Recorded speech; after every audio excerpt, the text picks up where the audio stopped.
7 मुलं झाली पण एकही जिवंत राहिलं नाही. मग बाळूमामांनी काय सांगितलं माहितीये का? सुरुपली गावात एक सुखी शेतकरी होता, कोंडीबा पाटील. विवाहानंतर त्यांना 1 नाही 2 नाही तर 7 मुलं झाली. पण दुर्दैवाने 7ही मुलं जगली नाहीत. घरात आनंदाऐवजी अंधार पसरला. त्याच काळात सुरुपलीच्या रानात होते बाळूमामा. लोकांना समजू लागलं होतं, हे संत साधे नाहीत, ज्ञानी आणि विरक्त महात्मा आहेत. हताश कोंडीबा पाटील मामांच्या दर्शनाला गेले. डोळ्यात पाणी, मनात वेदना. त्यांनी आपली व्यथा सांगितली आणि आशीर्वाद मागितला. तेव्हा मामा शांतपणे म्हणाले, 7 वर्षांनी तुला मुलगा होईल. तोपर्यंत हा प्रश्न पुन्हा विचारू नको. वाटल्यास ये, सेवा कर, कण्या खा. आणि चमत्कार, 7व्या वर्षी खरोखरच मुलगा झाला.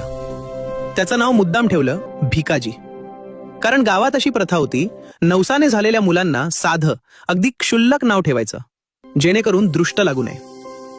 आपल्या भक्ताचा जन्म केव्हा आणि कोठे होणार ते फक्त देव जाणतो. तुमच्या एका सबस्क्राईबमुळे मामांचे चरित्र जगभरात पोहोचेल. या पुण्यकर्मात सहभागी व्हा आणि आत्ताच चॅनलला सबस्क्राईब करा. जय बाळूमामा.